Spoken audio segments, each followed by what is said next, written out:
All right, so you have reached the end of the Fulbright application process and you're about to hit submit. Don't forget to check these things before you hit that submit button. My name is Leah Rogstad, and I am author of the Fulbright Roadmap, a comprehensive 7-step guide to planning, writing, and revising your best Fulbright application to maximize your potential for winning a grant.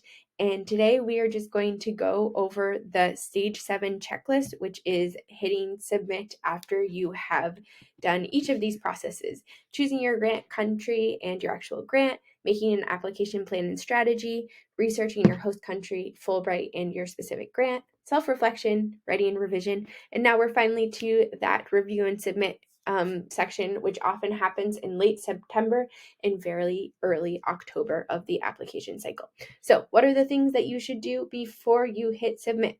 Okay, number one is the kind of official Fulbright application kind of stuff. You want to make sure to go through that Fulbright application page. Make sure you have abided by all formatting rules in the biographical areas.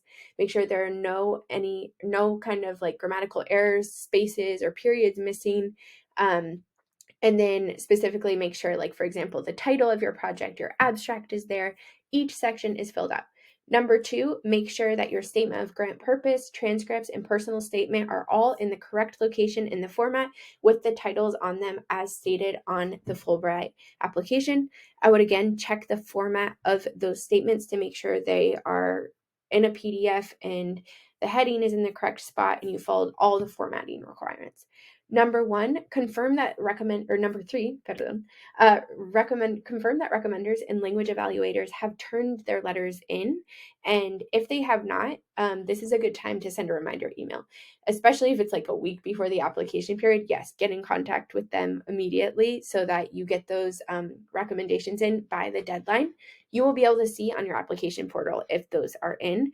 And if they're not, yes, you're going to need to be a little bit pesky and make sure to get them in, because if they do not get their recommendations in by the national deadline, your application is not complete and it will not be considered. Number four, go to the review app section of the application portal. And again, you're going to check for typos, misspellings, missed periods, missed spaces, any kind of change in formats that happened when you hit the review application button, because there can be kind of weird format issues.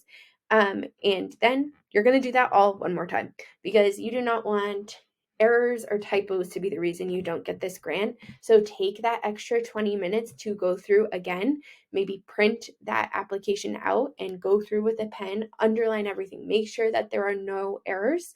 And then once you do hit submit, I always take a screenshot of that submit page just in case, and you will also get an email of your submitted application. So take a screenshot, print out the confirmation page, and then once you get that email, also print it out just for records. And then once you're sitting there all excited about submitting your application, these are the things that you can kind of look forward to. Number one, look at the semi-finalist deadlines, so that you're aware of when you might find out if you've moved to the semi-finalist stage.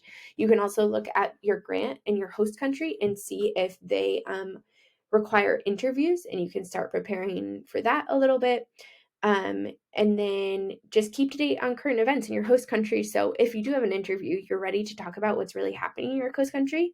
And then last but not least, try and distract yourself, because there are a lot of months to wait. And so you don't want to be just thinking about your Fulbright application. Find some other things that bring you joy. But congratulations if you're finally at that submit stage, and I wish you the best of luck.